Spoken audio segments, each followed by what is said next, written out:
ravie d'être avec vous ce soir et en avant pour une petite présentation de ce que l'on sait aujourd'hui du plaisir de manger et notamment en prenant en compte les qualités de l'aliment, la diversité des individus et un des facteurs très importants, le contexte, le moment, le lieu dans lequel nous consommons notre repas.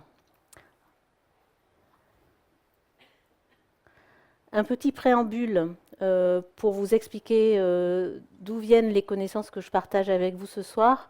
Le centre de recherche de l'Institut Paul Bocuse fait partie de l'Institut Paul Bocuse, qui est un établissement d'enseignement supérieur reconnu par l'État, qui a été mis en place et présidé par deux hommes d'exception, Paul Bocuse et Gérard Pélisson.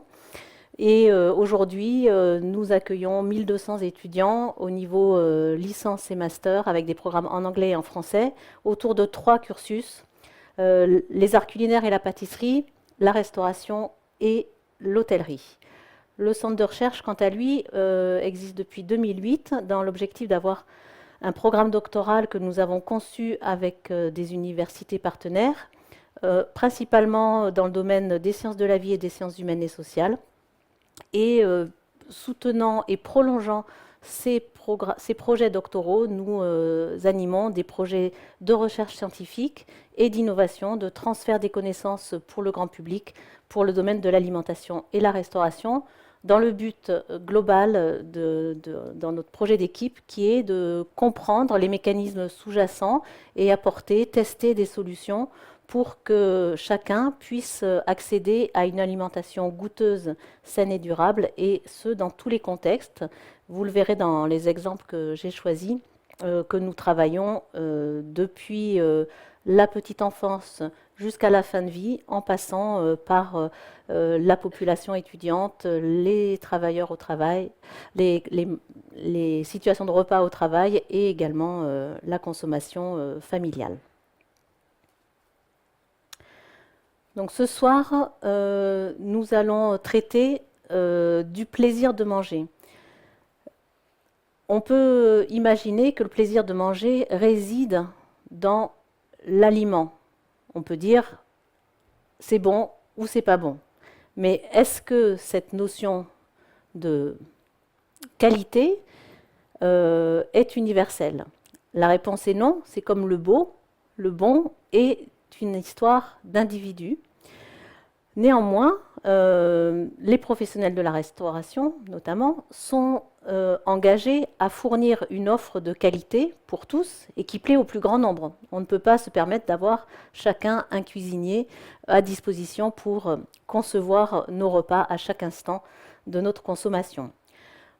Donc ce plaisir de manger, c'est la motivation de l'être humain pour se nourrir, même si, bien sûr, par l'acte de prise alimentaire, nous répondons à un besoin vital, puisque si on ne mange pas, on meurt. Donc chaque individu est pris entre le naturel, qui va le conduire vers la consommation d'aliments qui vont l'aider à vivre, à survivre, et sa part culturelle de plaisir construit, lié à sa propre histoire et à sa propre génétique et à son style de vie. Donc nous allons explorer le rôle des sens, pointer du doigt certaines différences qui existent entre les individus, et puis également ouvrir la porte des effets de contexte qui, malheureusement, pour nous ce soir, est une porte qui s'ouvre sur un univers très large, puisqu'il y a autant de contextes que de repas. Mais je vous donnerai les clés majeures que nous suivons dans notre programme de recherche. Donc, en partant de la cuisine, la préparation, le choix des aliments, jusqu'au moment de consommation, la dégustation.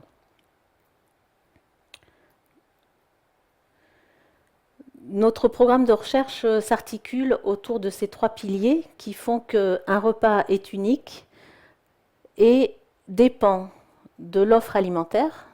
Et donc, à un moment donné, si j'étudie une personne en train de consommer un aliment ou une boisson. C'est un triptyque unique. Il y a cette personne avec l'offre alimentaire et le contexte dans lequel la personne est. Partant de ce constat, on a besoin néanmoins de systématiser des recherches pour en tirer des modèles de compréhension qui intègrent ces trois variables. Et c'est pour cela que nous avons besoin d'une approche multidisciplinaire. Les comportements qui nous amènent à consommer un plat dépendent du plaisir sensoriel pris à consommer ce plat ou cette boisson. Et je développerai le rôle des différents sens. Ensuite, nous pourrons explorer les différences qui existent entre tous et illustrer les effets de contexte. Je pense que le message, les trois éléments que je vous souhaite partager avec vous ce soir, vous les avez bien compris. Donc, concernant le rôle des sens, vous connaissez le modèle qui nous vient d'Aristote d'avoir 5 sens. Cette vision anatomique repose sur les organes les plus visibles, on va dire les yeux, les oreilles, la main, la bouche, le nez. Or, le schéma de perception n'est pas si simple, et c'est ce que je vais vous développer maintenant, notamment pour 2 raisons. La première raison, c'est que lorsque l'on déguste, lorsque l'on consomme un aliment, donc que l'on met en bouche, bien sûr, physiquement, l'aliment est dans la bouche, mais physiologiquement, il y a une multitude d'informations sensorielles. Il y a le sens du goût, donc les papilles gustatives sur la langue principalement, mais également le sens de l'olfaction, puisque lorsque nous respirons en même temps que nous mangeons, l'air circule entre le nez et la bouche et les effluves, les arômes, les parfums de ce que l'on consomme rejoignent la base du nez où sont les capteurs olfactifs. Et le sens du toucher, puisque quand on croque dans un aliment, quand on mastique, quand on manipule ce qu'on appelle le bol alimentaire, on a des signaux qui nous viennent de la réponse à cet effort musculaire, à cette manipulation. Donc, vous voyez qu'on a une diversité et une complémentarité des sens que je vais illustrer dans le cas de l'alimentation. Néanmoins, nous partons dans cette analyse des sensations perçues des modèles classiques, stimulus-réponse, en considérant que nous avons des stimuli physiques ou chimiques qui viennent solliciter nos différents capteurs, les ondes lumineuses qui sont vecteurs du signal perçu par les yeux,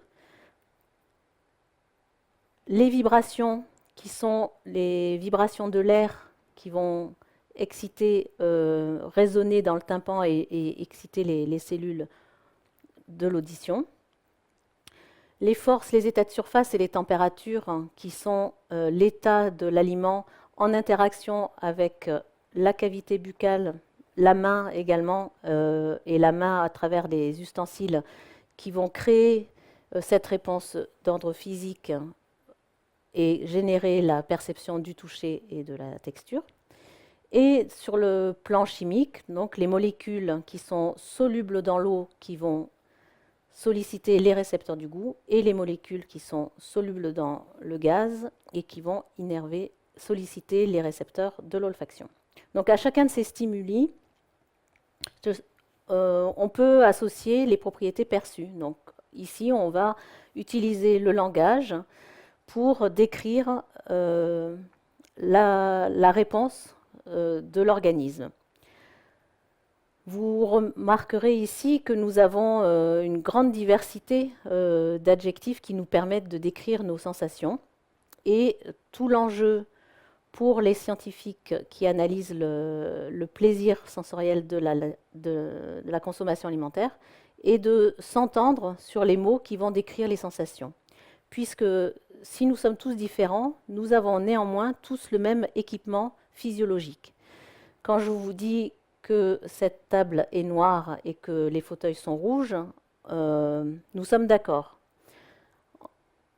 Donc, le stimulus qui vient à notre rétine est comparable d'une personne à l'autre, et il faut s'entendre sur le vocabulaire qui nous permet d'échanger et de se mettre d'accord sur comment nous ressentons un stimulus. La difficulté commence à être plus grande lorsque l'on s'intéresse aux stimuli chimiques pour décrire le goût et l'odeur des aliments. On a moins de vocabulaire et moins de vocabulaire partagé, notamment sur la description des odeurs, donc comme nous le verrons tout à l'heure. Quelques exemples dans le domaine de l'alimentation. Donc ici, c'est un travail que nous avons mené avec l'hôpital Bellinson à Tel Aviv, et notamment le professeur Singer et Abigail Navarro. Nous avons travaillé sur l'impact d'une présentation visuelle d'un même plat.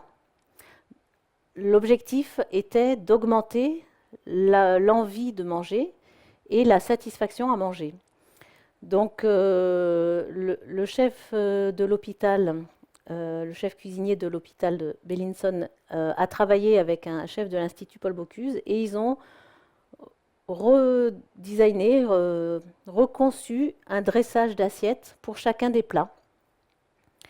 Vous voyez que le travail a été, dans cet exemple, porté sur la disposition, avec un travail de la symétrie, un travail de la structuration, versus une disposition plutôt aléatoire, ainsi que la quantité de sauce et la disposition de la sauce et la place des éléments les uns par rapport aux autres dans l'assiette. Donc il y avait 11 plats qui ont été travaillés de cette manière-là, et nous avons mesuré deux réponses. La première, c'est la consommation, la quantité d'aliments consommés grâce à la prise de photos de ce qui restait dans les assiettes. Donc vous voyez ici deux exemples. Donc j'ai pas de pointeur, si non. Et donc en bas, vous avez le graphe donc sur les 100 personnes avec la fréquence de réponse. Vous voyez complètement à gauche donc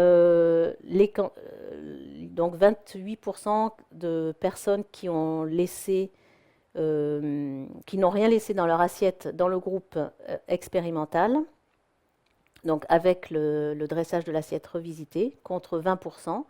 Et vous voyez la répartition en fonction des quantités. Donc c'est une différence significative qui montre que les personnes qui ont eu le plat retravaillé esthétiquement ont consommé plus que le groupe contrôle. Et de la même manière, l'appréciation, le plaisir pris à manger a été augmenté significativement depuis pas du tout goûteux à délicieux, très goûteux, très délicieux. Et donc, uniquement en travaillant le dressage de l'assiette et l'équilibre dans l'assiette, le chef cuisinier a permis d'augmenter la satisfaction et la consommation des patients. Ce qui s'est également traduit par un taux plus faible de réadmission après 6 mois dans ce service de médecine interne. L'odorat.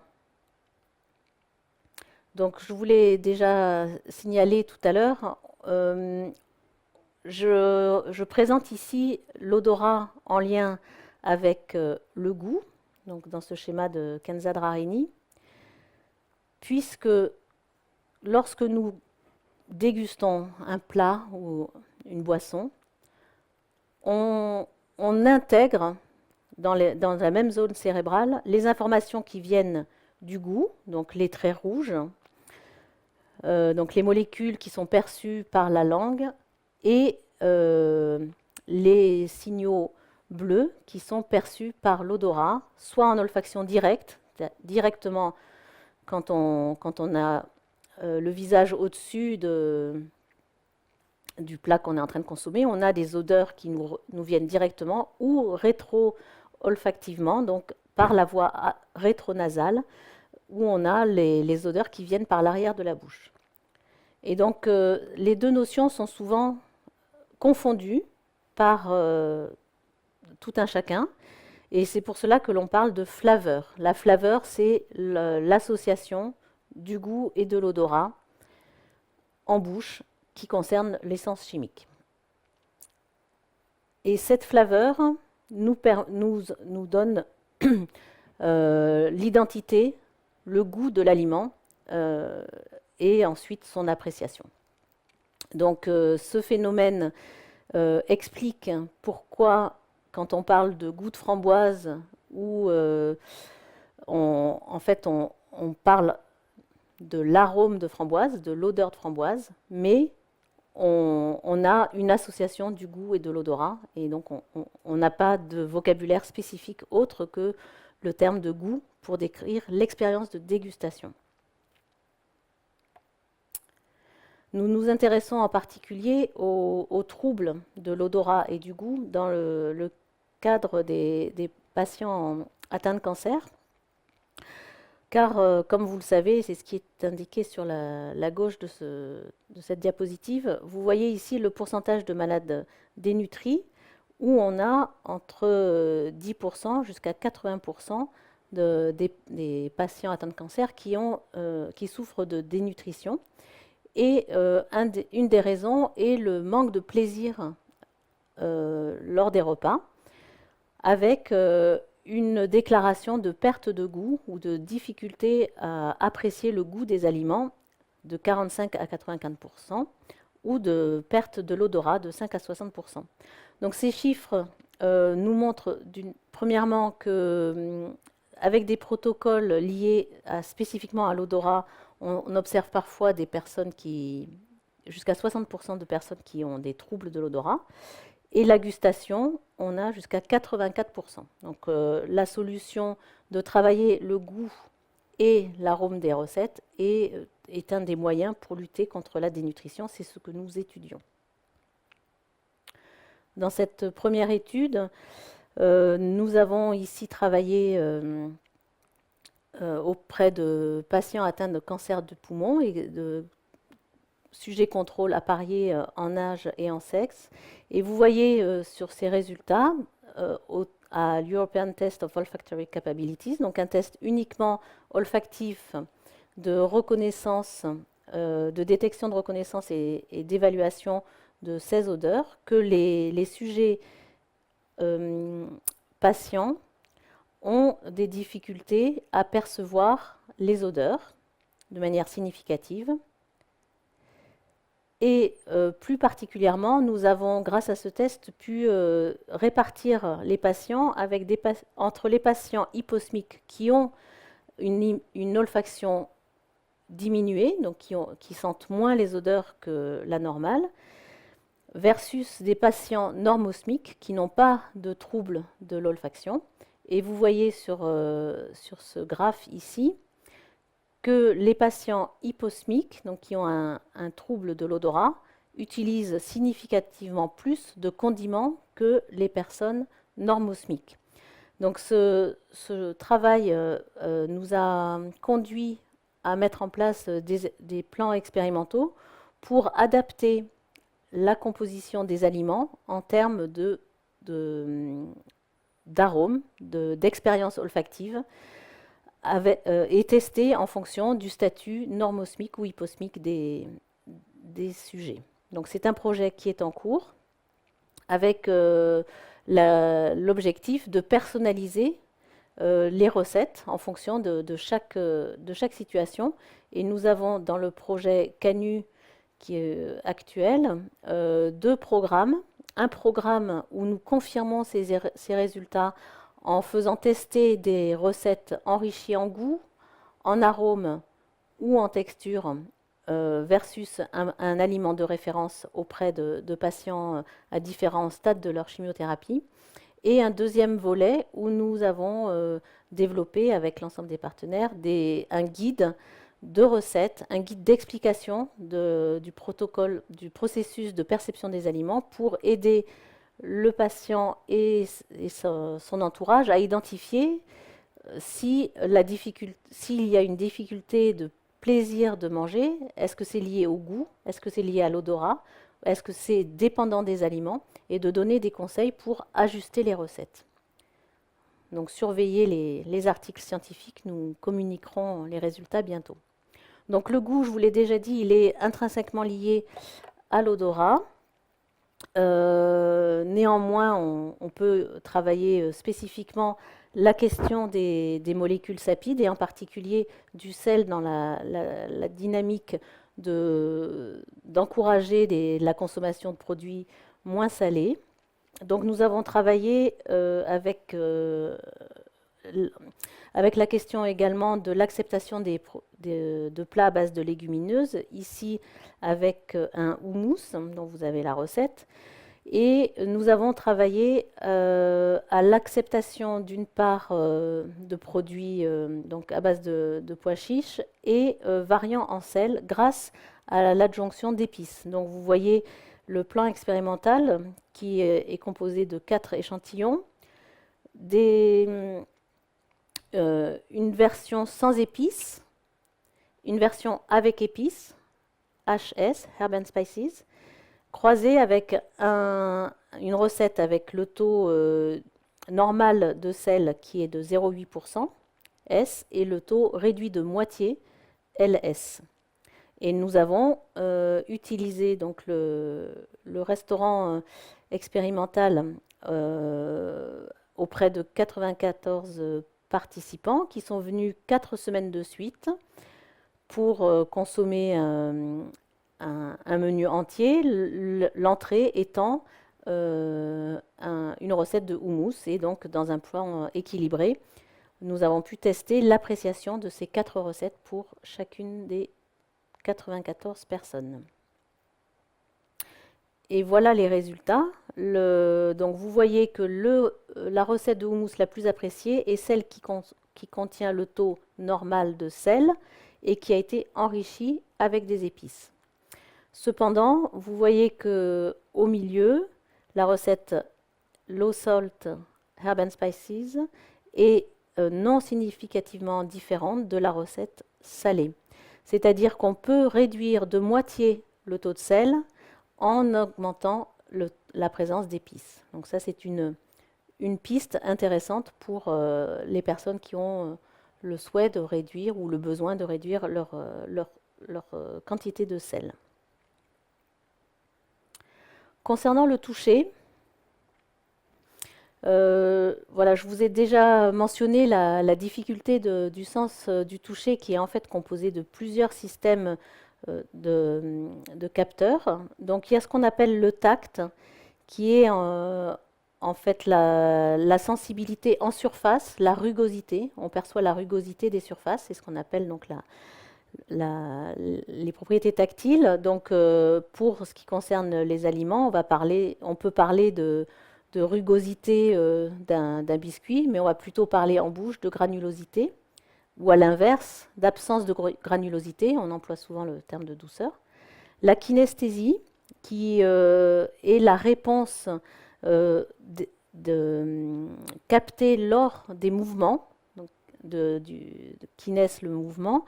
Et donc ici, on va parler de la réponse quand on manipule un aliment, donc quand on croque dans une pomme ou dans un morceau de pain, on a besoin d'appliquer une force plus ou moins grande en fonction de la dureté, de la résistance de l'aliment.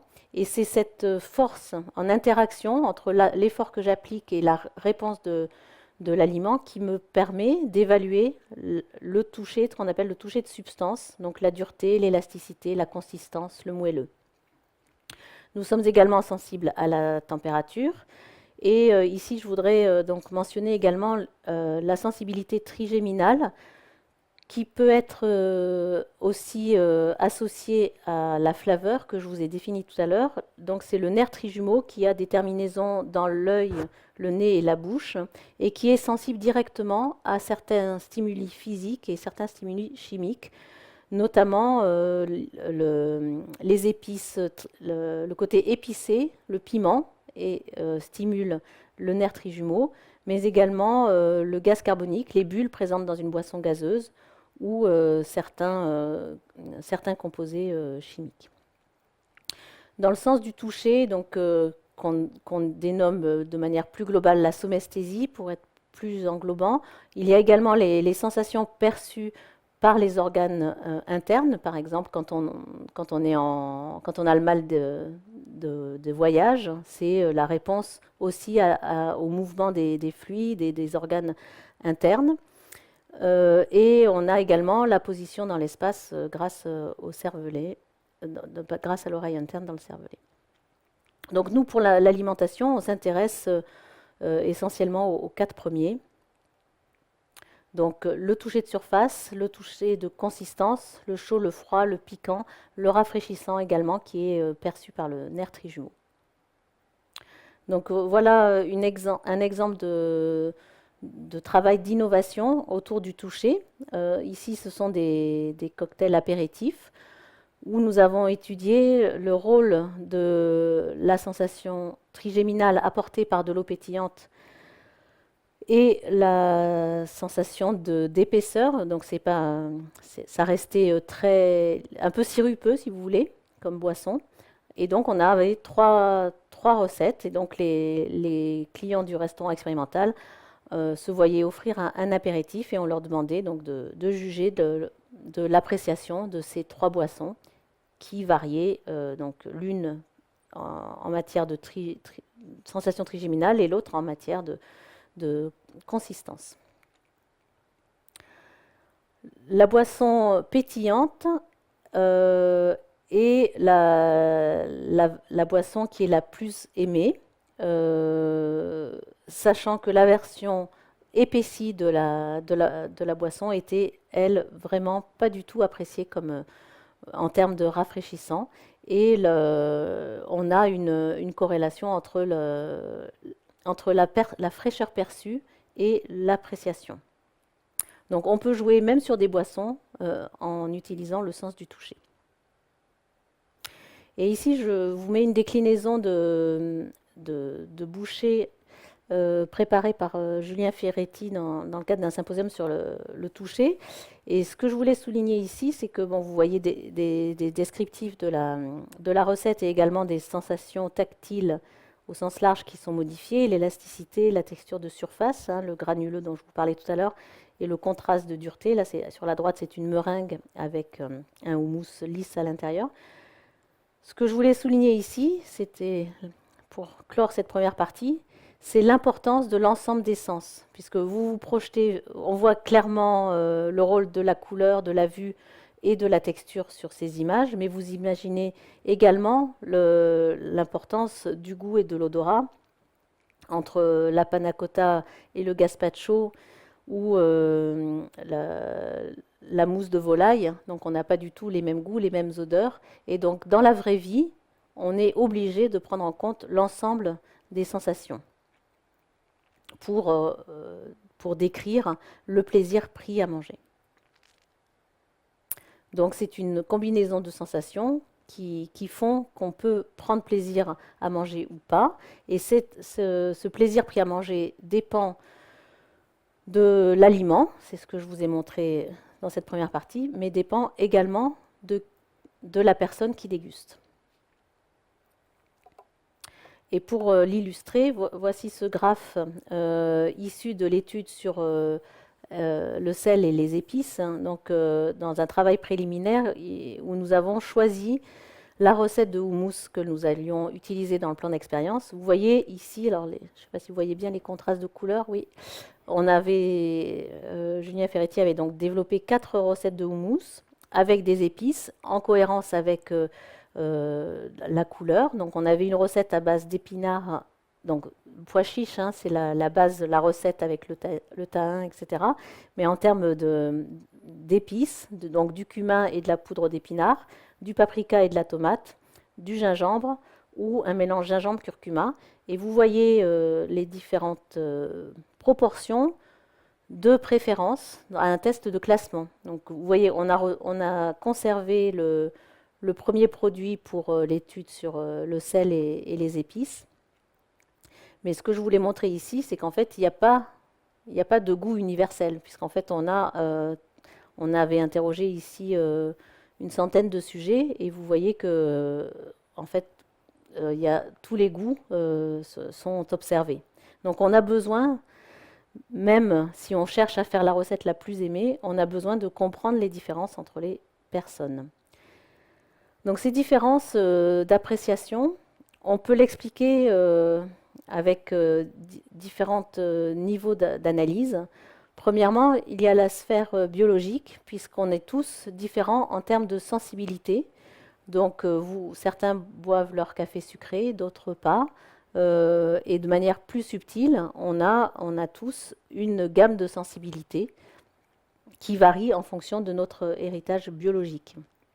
Ensuite, on a les facteurs de vie, l'âge et la santé qui interagissent donc, et qui ont une source biologique également. On perd de la sensibilité avec l'âge, que ce soit les yeux, les oreilles, mais également le goût et l'odorat.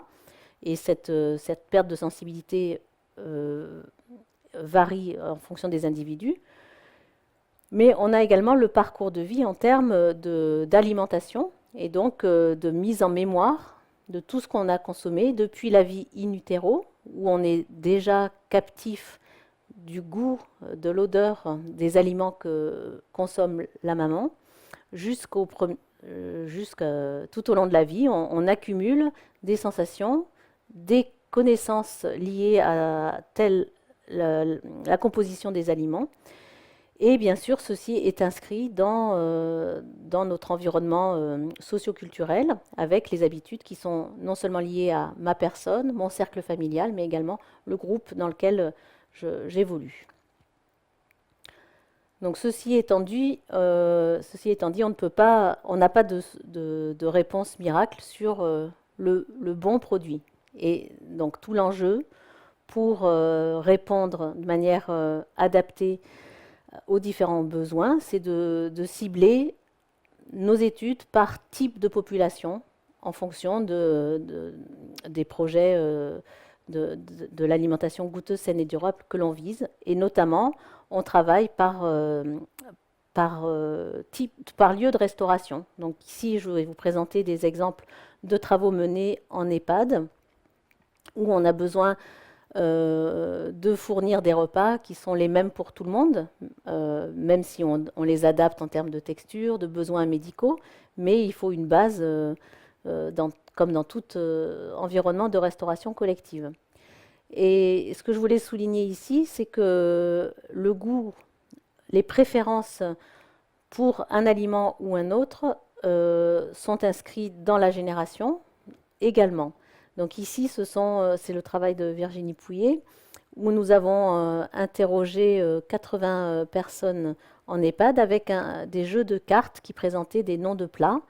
Et on leur demandait s'ils aimaient ce plat, un peu, beaucoup, pas du tout, de classer les plats par ordre de préférence et d'expliquer pourquoi ils aimaient ou n'aimaient pas ce plat.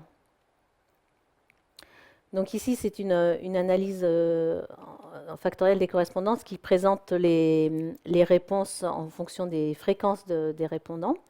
Et on a pu ainsi identifier que donc, les personnes d'âge moyen 88 ans étaient en majorité d'accord pour dire qu'il y a certains plats qu'ils aimaient et qui étaient connus. Donc on retrouve la problématique de la néophobie alimentaire qu'on connaît bien chez l'enfant.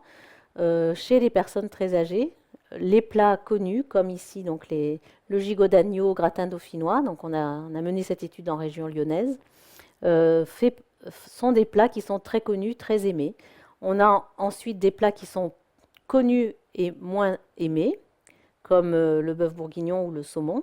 Et ensuite, il y a des plats qui sont peu connus et peu aimés. Donc c'est là où on observe également la néophobie donc chez cette population, et les plats qui sont carrément pas connus et qui sont rejetés. Donc les chefs cuisiniers en EHPAD prennent en compte les critères générationnels et également géographiques.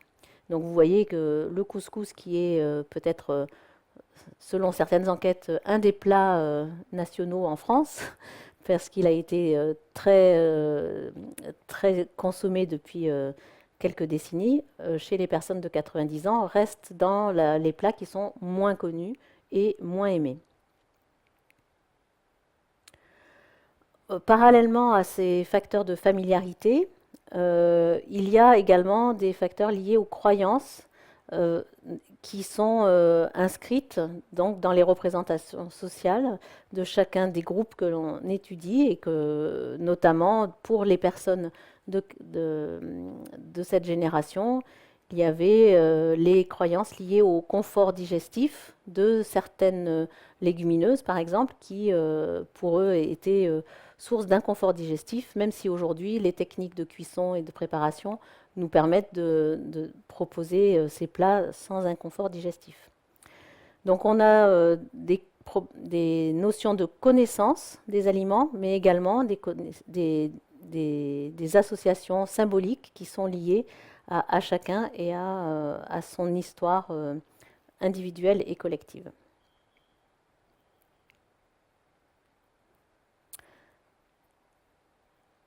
Toujours dans cette population, donc en EHPAD, nous avons souhaité analyser l'impact des maladies,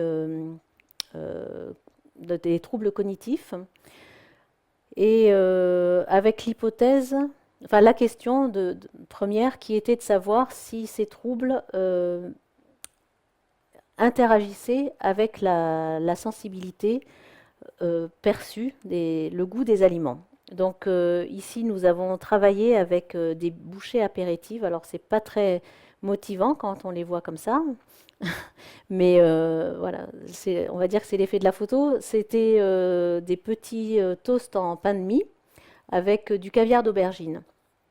Et donc, il y avait on a proposé ces 8 toasts à chaque personne lors de sessions apéritives. Donc, c'était avant le déjeuner, comme le nom l'indique, autour d'un atelier autour de la presse. Et chacun a recevé une assiette, enfin 2 assiettes avec 8 bouchées.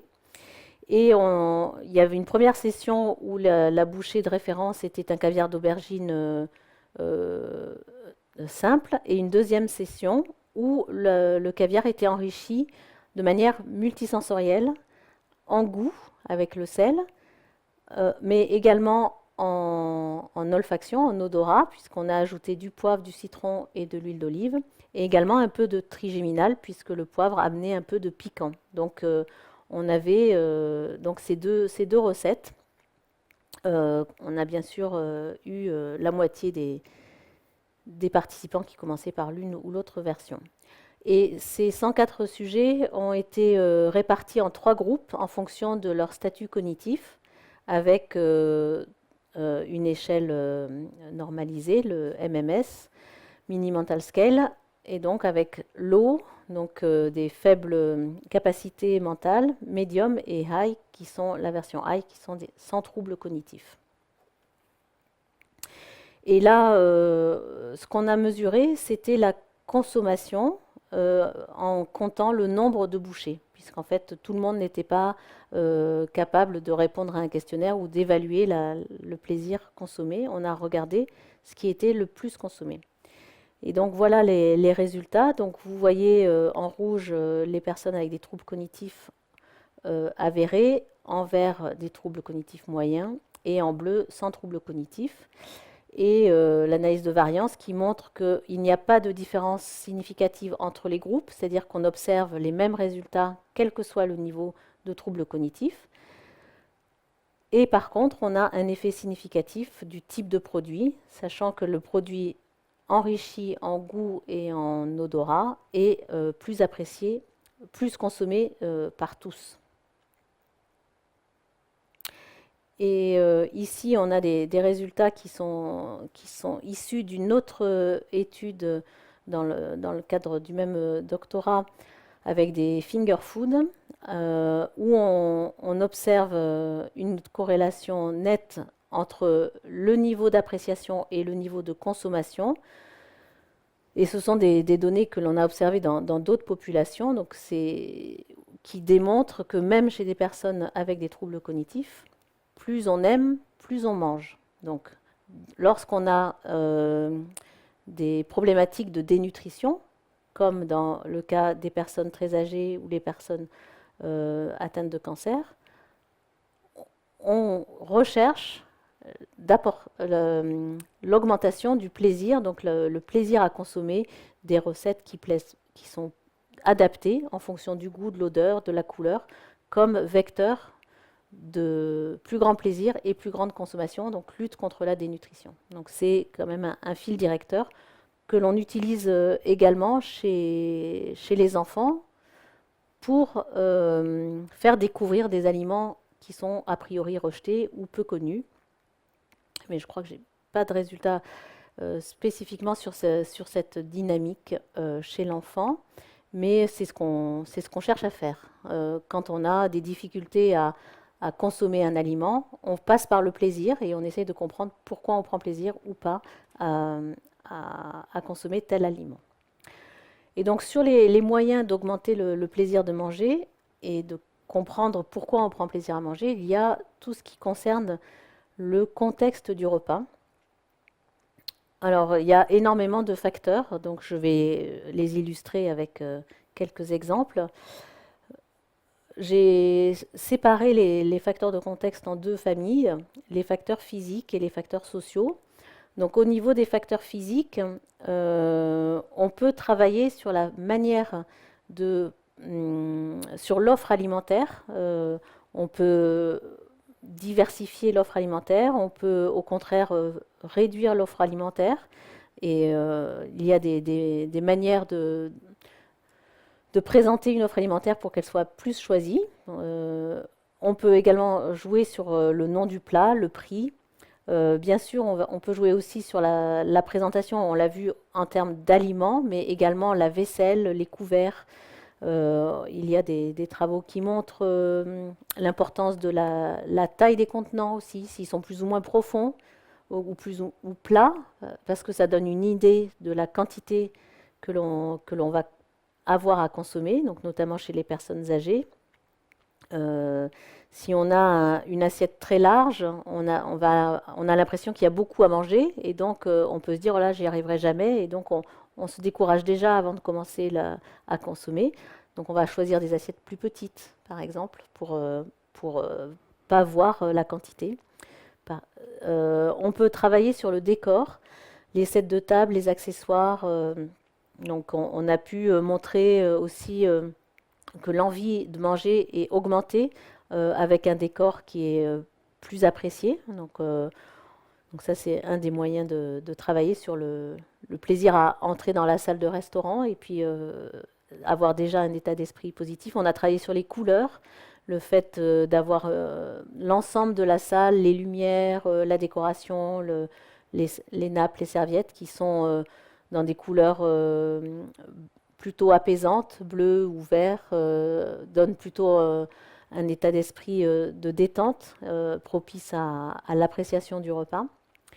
Et évidemment, l'espace, la gestion de l'espace entre les tables, la gestion de l'espace à table, la température, la présence de musique, si c'est une musique qui est forte, qui est rythmée, qui joue aussi sur le temps passé à table, et donc l'ensemble de ces facteurs joue sur le plaisir pris à manger. Donc je vous ai mis un exemple. Alors, un exemple mené en restaurant scolaire dans le cadre de la thèse de David Morizet, où on a travaillé sur la familiarité. Donc j'ai rapidement parlé de la néophobie, mais je pense que vous connaissez ce concept donc de rejet des aliments nouveaux, qui est une protection naturelle que l'on a pour ne pas manger des poisons, on va dire. Il faut qu'on apprenne ce qui est comestible ou pas. Mais chez les jeunes enfants, ça prend un peu de temps, il faut accompagner les enfants. Et donc, on a souvent un rejet des aliments qu'on ne connaît pas. Donc ici, vous voyez qu'on est parti de carottes Vichy en rondelles cuites à la vapeur. Et on en a enrobé la moitié dans une sauce à base de crème fraîche et de carottes. Donc a priori, la crème fraîche, ça n'a pas trop de goût, ça a une bonne texture et c'est plutôt apprécié. Il y a un peu de gras, d'arôme laitier. La carotte, elle est déjà apparente. Donc en termes de goût, la recette enrobée, on va dire, de cette crème est plutôt positive quand on la déguste. Mais quand on regarde, alors je ne sais pas si vous voyez bien sur l'image, mais on voit, euh, on voit un aliment jaune-orange qu'on ne connaît pas, et donc on ne reconnaît pas la carotte. Donc on a mis ces deux plats dans la ligne de self, et avec une caméra, on a filmé ce que les enfants choisissaient en fonction de l'information. Et donc vous voyez ici les résultats. Donc sur les deux barres à gauche, c'est sans information. Donc on voit que entre les deux recettes de carottes, plus de 75% des enfants choisissent la carotte Vichy, celle qu'ils connaissent, et ils sont un peu plus de 20% à choisir la recette crémeuse. Mais dès qu'on ajoute un label où on dit c'est la nouvelle recette de carotte, ça c'est le label standard, ou à droite c'est la carotte pour super-héros, on voit qu'on n'a plus de différence significative entre les deux formules de carottes, montrant que le label ici a rassuré les enfants et on leur a dit bah, c'est des carottes, tu aimes la carotte. Et voilà, ils ont joué le jeu et ils ont choisi la carotte. Nouvelle recette. C'est un exemple donc d'information physique. Donc en plus du produit, qu'est-ce qu'on apporte comme information pour faire en sorte que le plat soit accepté. En termes de facteurs sociaux, donc là c'est également très très varié. On a les conditions liées à l'individu en fonction de son envie de manger, pourquoi il se retrouve à cet endroit en termes de prise de repas. Est-ce que c'est au travail? Est-ce que s'il est au travail, est-ce que c'est une journée avec manque de temps ou pas de manque de temps? À ce sujet, on a une thèse qui a été soutenue par Camille Massé sur l'impact du temps sur la restauration au travail, par exemple. Évidemment, les convives avec qui on déjeune ou on dîne, c'est un facteur très important. De nombreuses études sont publiées sur le rôle des autres convives à table, sur le choix et sur les quantités consommées également.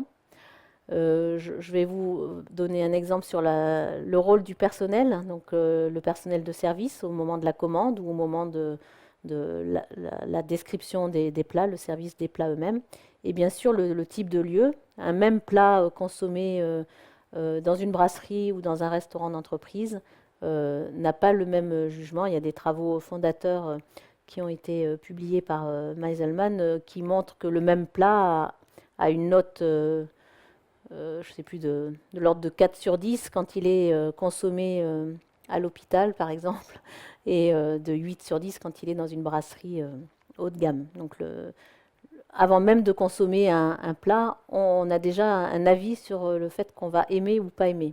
Donc ça, c'est un paramètre incontournable.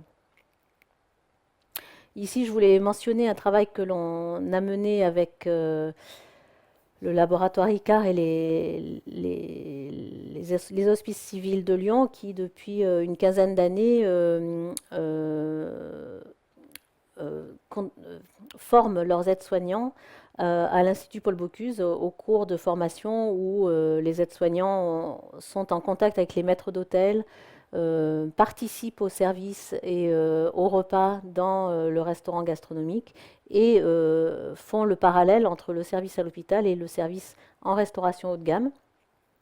Et donc dans ce travail ici, nous avons utilisé des méthodes d'observation avant et après la formation. Et donc ce que ces études nous ont montré, c'est l'importance de plusieurs facteurs. D'une part, l'importance des gestes du personnel de service. Vous voyez sur ces images Sur l'image de gauche, la personne reçoit son plateau avec les couverts, par exemple, toujours emmaillotés dans la serviette, à l'envers par rapport à lui, la barquette filmée. Donc, avant même de commencer à manger, il y a des efforts à faire et des démarches qui peuvent être, qui peuvent freiner sa consommation. Et donc, la recommandation sur l'image de droite, c'est d'apporter le plat défilmé pour ne pas avoir l'effort manuel pour enlever le film, mais également pour donner plus envie parce qu'on est directement avec le plat accessible et de la même manière les couverts disposés de part et d'autre de l'assiette. Le deuxième facteur qui a été souligné dans cette étude, c'est l'importance de la relation humaine du personnel de service, ici l'aide-soignante, qui entre dans la chambre et qui dit bonjour Madame Michu, comment allez-vous aujourd'hui? Ah, qu'est-ce que vous avez au menu? Des lentilles. Est-ce que vous aimez les lentilles? Ah, vous n'aimez pas les lentilles? Ah, ben, vous pouvez vous rattraper sur la salade, etc. Donc c'est vraiment la personnalisation de la relation qui va pouvoir encourager et mettre en marche, on va dire, le patient pour consommer le plat qui lui est proposé, le repas qui lui est proposé. Et enfin, l'importance du soutien hiérarchique et de l'importance de l'alimentation dans le service, les services où il y a un fort soutien des équipes d'encadrement pour accompagner la prise de repas dans sa version sociale et plaisir, et non pas uniquement dans la version fonctionnelle en disant il faut manger parce que c'est bon pour vous. Donc, désolé de ne pas donner plus d'exemples sur ces critères de contexte et sur les différences interindividuelles parce que le champ est infini. J'aimerais conclure par quelques propos sur le cadre théorique dans lequel nous poursuivons nos travaux. Donc, je vous ai d'abord présenté une approche de type stimulus-réponse en contrôlant la composition des aliments, l'ensemble des stimuli sensoriels de l'objet ici alimentaire hein, ou la boisson. Donc on maîtrise en effet grâce aux techniques des sciences des aliments et aux expertises culinaires hein, comment fabriquer un plat et on a les moyens de décrire chacun des contributeurs physiques ou chimiques à ce résultat en utilisant également des techniques très bien rodées d'évaluation sensorielle. On va décrire le profil sensoriel de toutes les caractéristiques d'un plat versus un autre et mesurer la réponse hédonique, donc le plaisir pris à manger. Donc ce sont des techniques qui sont très utilisées et très utiles pour choisir la recette qui va convenir à un groupe de sujets. C'est notamment utilisé pour développer des produits qui plaisent à un grand groupe de consommateurs, mais c'est aussi utilisé en restauration collective avec des tests auprès des enfants, auprès des personnes âgées, pour choisir la recette qui va plaire au plus grand nombre. Cependant, on a besoin d'intégrer au-delà de cette relation entre un sujet et un objet, donc un aliment et un consommateur, on a besoin de prendre en compte les représentations sociales et les pratiques, les usages, les habitudes de consommation du sujet et du groupe du sujet qui nous intéresse, et de prendre en compte également le contexte physique et social dans lequel le repas que nous étudions se situe. Et c'est la complexité, mais aussi les aspects passionnants de ces recherches, c'est qu'en en fait, on n'a pas une seule réponse, une seule façon de décrire le plaisir de manger, et qu'en fonction des enjeux sociétaux que nous nous fixons d'une alimentation goûteuse, saine et durable, on a plusieurs leviers d'action en fonction des populations et en fonction de la compréhension que l'on a de l'importance des sens, de l'importance des autres, de l'importance des différences liées à l'individu, au groupe, à la diversité des individus que l'on étudie. Donc je vous propose de poursuivre ces partages d'expériences dans un ouvrage que nous venons de publier qui rassemble des exemples issus de travaux de thèse ou de postdoctorants menés au centre de recherche. Et je terminerai par cette diapositive en disant que cette triade, nous la déclinons dans l'ensemble des projets, à savoir l'interaction fine qu'il y a dans ces trois facteurs du plaisir de manger, le goût, donc j'ai mis des guillemets puisque vous avez bien compris mon propos sur la multisensorialité de la perception en fonction des recettes, les individus qui nous intéressent en fonction de leur héritage biologique, mais également les échelles cognitives et socioculturelles, et l'environnement, le contexte qui est un facteur de variation, mais aussi de maîtrise pour les professionnels et un facteur d'action possible. Je vous remercie, je remercie toute l'équipe, donc l'équipe actuelle que vous avez ici, mais aussi les anciens doctorants et chercheurs et tous les partenaires externes, académiques et entreprises avec lesquels nous travaillons. Je vous remercie de votre attention. Je donne rendez-vous aux scientifiques à ces 2 conférences que nous organisons à Lyon au mois de juin. La première à la Cité de la Gastronomie sur les altérations du goût et les réponses gastronomiques, un peu dans la continuité de ce que je vous ai présenté aujourd'hui. Et la conférence internationale des arts culinaires et de la science organisée donc, avec l'Université Lyon 2. Et je vous remercie de votre attention et je suis à votre disposition pour répondre à vos questions. Merci. Merci beaucoup Agnès Gibourou. Est-ce qu'il y a des questions dans la salle? Oui. Bonjour. Comment vous faites pour les personnes qui ont des diverticules? Alors, ce n'est pas une question que l'on traite à l'Institut. Non, parce qu'elles ne peuvent pas manger de certains légumes. Enfin. Oui. Alors, au centre de recherche de l'Institut Paul Bocuse, on n'a pas travaillé avec cette population. Par contre, on a régulièrement des projets qui viennent des équipes médicales et qui viennent avec un cahier des charges en disant « Dans mon service, j'ai telle pathologie, j'ai telle contrainte de composition alimentaire. Et qu'est-ce que vous pouvez faire ?» Donc, on travaille dans ce cas-là avec des chefs cuisiniers.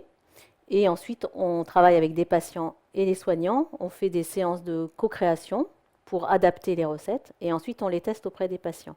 Dans ce cas-là, nous avons travaillé, par exemple, avec des patients après une greffe de moelle osseuse et avec donc une phase d'alimentation complètement stérile et petit à petit réintroduire des aliments qui vont contenir potentiellement des germes ou des microbes naturels, on va dire, des produits qui sont fermentés. Et donc, on a intégré les recommandations des médecins en faisant des recettes qui amènent plus de plaisir que la recette simplement en disant vous enlevez tel aliment. Donc on traite, voilà. Donc chaque cas particulier avec des guides de recettes, c'est qu'on construit avec les équipes cliniques et les médecins et les patients, pardon.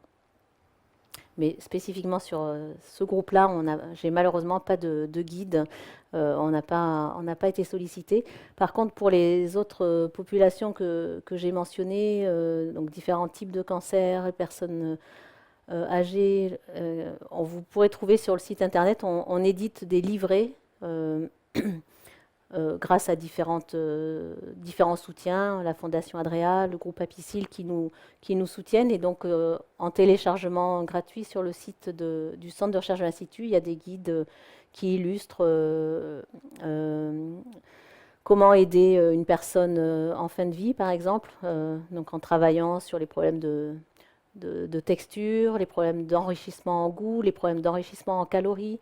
Voilà, donc il y a des trucs et astuces qui sont combiné avec le savoir des scientifiques et le savoir des cuisiniers. Donc, on n'a pas encore traité toutes les populations, mais il y en a quelques-unes déjà qui sont en ligne.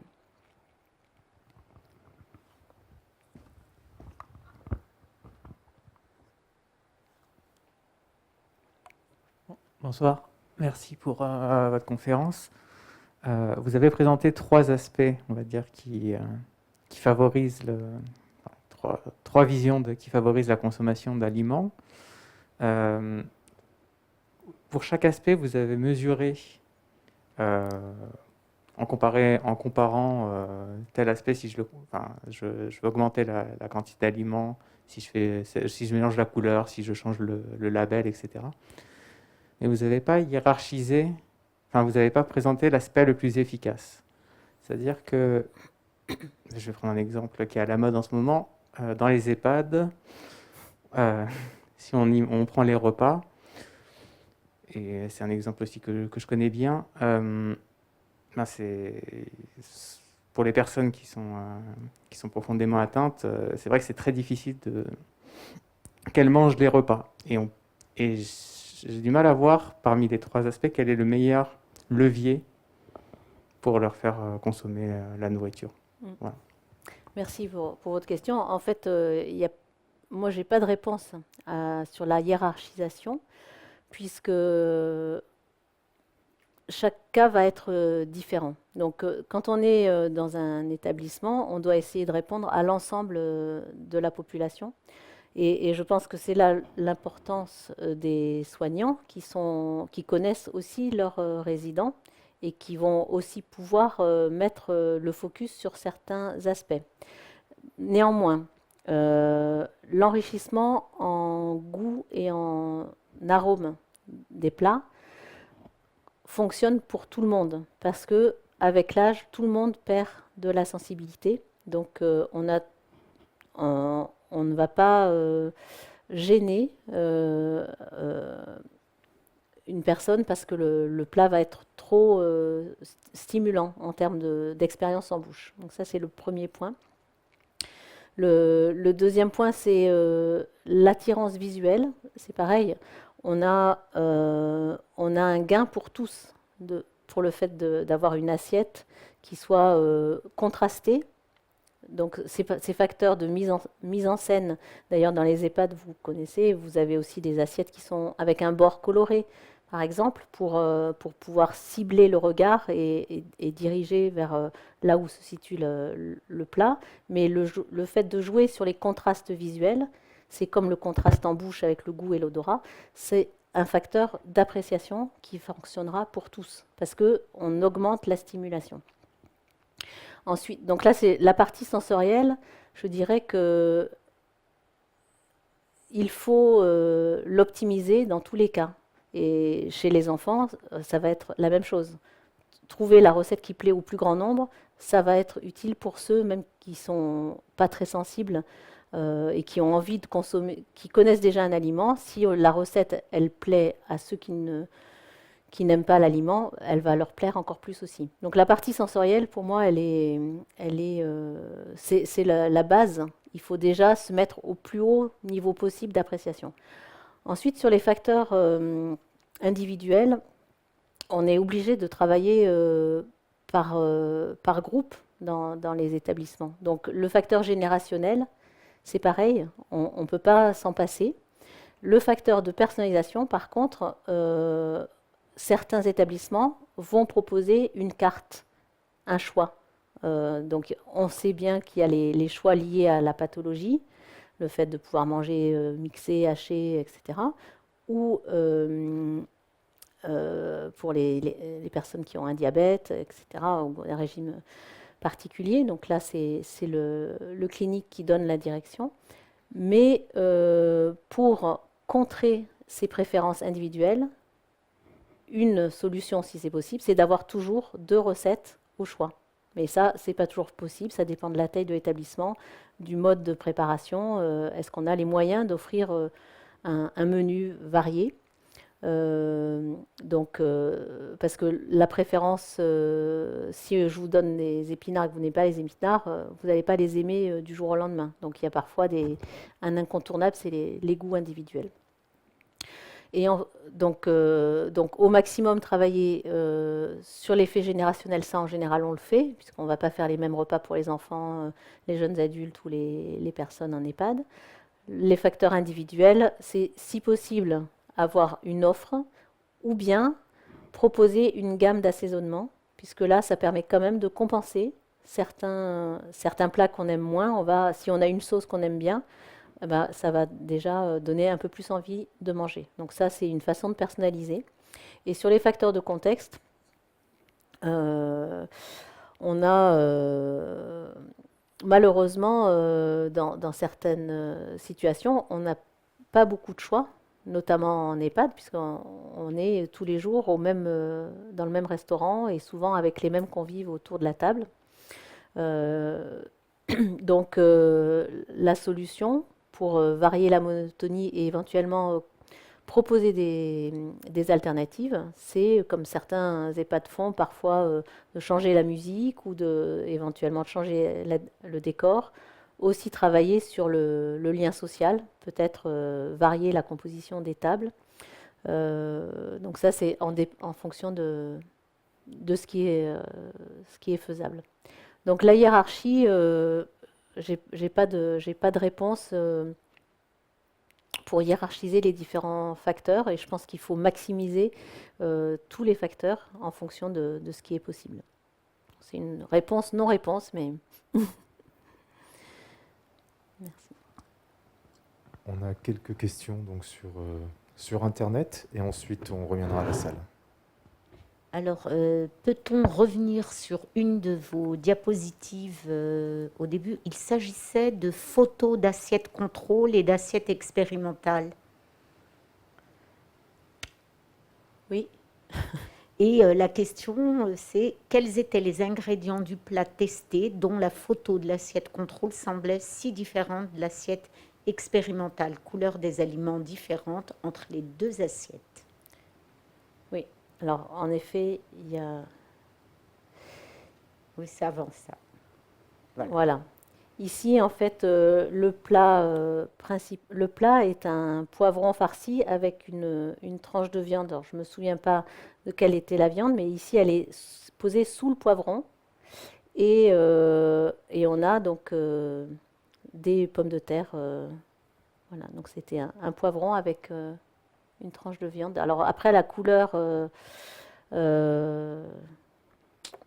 qu'est-ce que je peux vous dire? Je ne sais pas, hein. Moi, j'étais pas Je dans...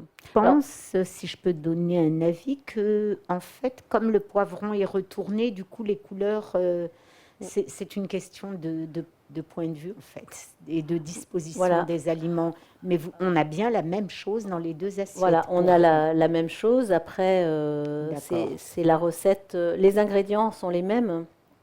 Peut-être que là, dans le groupe expérimental, vous voyez que le chef a choisi de garder la tige du poivron, ce qui est pas habituel. Donc ça amène aussi un aspect de décor.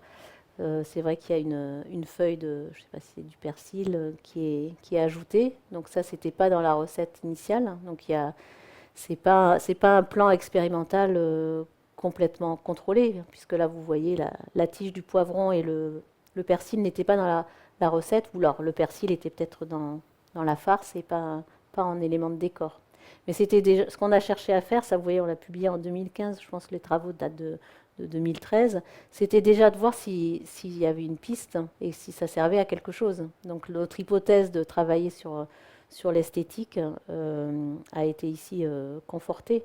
Je pense qu'on est en effet dans un schéma très, très caricatural, mais je pense que dans beaucoup de cas, on a des présentations qui sont malheureusement pas travaillées et qui ne donnent pas envie de consommer. Donc déjà, porter un peu d'attention à l'aspect de l'assiette, je pense que ça prend un peu plus de temps. Donc ça, il faut vouloir et pouvoir passer ce temps, mais c'est un gain dans le détail. Très bien. Je passe à la question suivante. prise sur le chat de YouTube parce elle me semble être très intéressante. Manger n'est-il pas sensuel, voire érotique parfois? Dans ce cas, dans ce sens, ne devons-nous pas aussi respecter l'intimité des sujets? Alors là, je n'ai pas de réponse à cette question. La sensorialité, elle est intime. C'est sûr qu'on a chacun nos sens et c'est une histoire entre soi et l'aliment. Mais respecter l'intimité, je pense qu'on respecte l'intimité en étudiant la réponse des sujets, en exploitant leur sens. Après, je ne sais pas exactement ce que la personne souhaitait ouvrir comme débat, mais je vous rappelle que notre propos, c'est l'alimentation goûteuse, saine et durable. Et donc le rôle du plaisir de manger, c'est dans cette dimension sociale et collective. Et donc pas vraiment dans la sphère intime et l'érotisme, mais je laisse chacun explorer ses voies. Alors, la dernière question à distance, c'est le prix d'un plat a-t-il un impact sur le plaisir ressenti? Oui, il y a pas mal de travaux qui ont montré l'influence du prix sur le plaisir ressenti, notamment sur les attentes. Et j'ai un peu abordé cette question quand je parlais du type de contexte dans lequel on mange. Et dans les travaux que j'avais mentionnés, c'était la même recette qui était servie dans différents types de lieux, et donc avec des prix différents. Donc nous, on l'interprète beaucoup en termes d'attente, quand on a des prix différents avec la même recette. Par contre, ce que j'aimerais souligner sur la question du prix, c'est que le prix de revient d'un plat a aussi un impact sur ce qu'on peut faire comme plat. Et donc, on a aussi un impact direct du prix, du coût matière sur la diversité du plat, la quantité d'épices, la qualité des épices qu'on peut mettre, la qualité, la quantité le choix des matières premières, la qualité des produits. Donc on a un impact direct, mais je pense que la question était plutôt sur les attentes générées par le prix qui est payé. Merci. Une autre question? Bonsoir, j'avais deux petites questions, me semble-t-il. Vous avez dit dans cet exposé que si on met plus d'épices, alors on a moins besoin de sel, mais je suppose que ça varie aussi suivant les épices ou des choses comme ça. Et puis, comment ça s'explique? Comment on peut envoyer ça? C'est la première question. Puis la deuxième question, c'est, vous savez bien que d'une manière générale, tout ce qui est sucré, ou tout ce qui est plus sucré, plus salé, attire plus le goût des gens, puisqu'ils s'en servent, les grandes distributions et tout ça. Comment on explique ça? Est-ce que c'est culturel? Est-ce que je ne sais quoi? Merci pour vos réponses. Merci. Donc comment on explique l'attirance pour le goût du sel et du sucre? Donc on a une nature qui fait qu'on va rechercher des nutriments. Donc ça, c'est la nature enfouie en nous. On va dire qu'on a besoin de sucre, on a besoin de sel, on a besoin de gras, on a besoin de protéines. Donc ça, c'est tous les nutriments qui font qu'on se nourrit. Et donc, il semble qu'on a associé les goûts de survie et on a une attirance pour ces goûts. Donc, vous connaissez les travaux chez le nouveau-né, on met une goutte de sel, d'eau salée ou d'eau sucrée ou d'eau amère, etc., sur la langue du nouveau-né et on voit les mimiques. Et donc, le sucre, ça appelle tout de suite un sentiment de succion et de consommation, alors que la mer, c'est tout de suite une grimace. Donc on rejette la mer. Alors on rejette la mer parce que c'est souvent ce qu'on trouve dans des baies qui sont dangereuses, des fruits sauvages, et on va être attiré naturellement, de manière héritée, pour le sucré. qui apporte de l'énergie, le salé qui permet le maintien homéostatique et l'intégrité des cellules. Donc on a une nature en fait qui va nous conduire à apprécier certains goûts. Et ensuite sur le lien avec les produits industriels, je pense ou certains produits, oui, très sucrés ou très salés, on a aussi la construction dès le plus jeune âge, dès la diversification aussi des aliments qu'on nous a proposés en tant que jeune enfant, qui construit notre culture, notre héritage culturel, personnel. Et donc, si je n'ai jamais mangé de brocoli, j'ai pas appris à apprécier le goût et la texture et l'amertume du brocoli. Donc, on a certains aliments qui sont plus riches en certains nutriments, qui fait qu'on peut aussi orienter, malgré soi, on va dire, le répertoire de référence.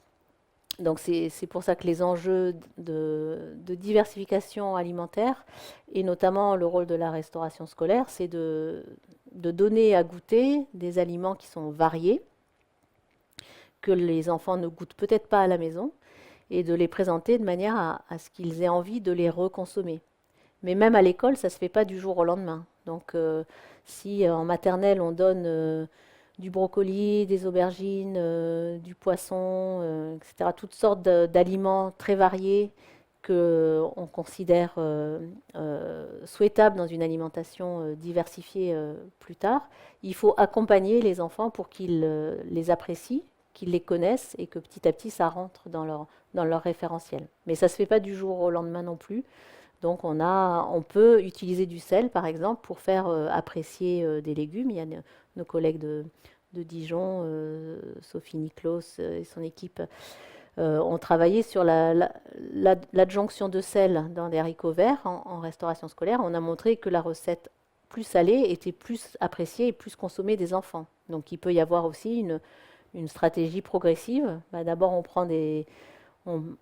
on donne des légumes peut-être un peu salés, et puis petit à petit on diminue le sel. Donc il y a des travaux qui ont été faits comme ça par les industriels de la biscuiterie ou les industriels de la boulangerie et les artisans boulangers qui ont petit à petit diminué le taux de sel de manière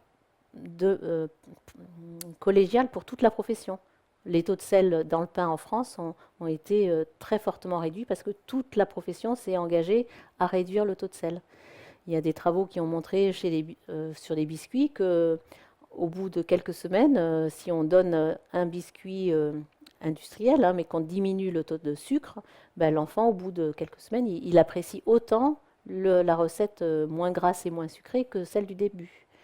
Mais la difficulté, c'est que si on a sur le marché une diversité, parfois il y a un produit qui va reprendre le dessus, etc. Donc on peut s'habituer à manger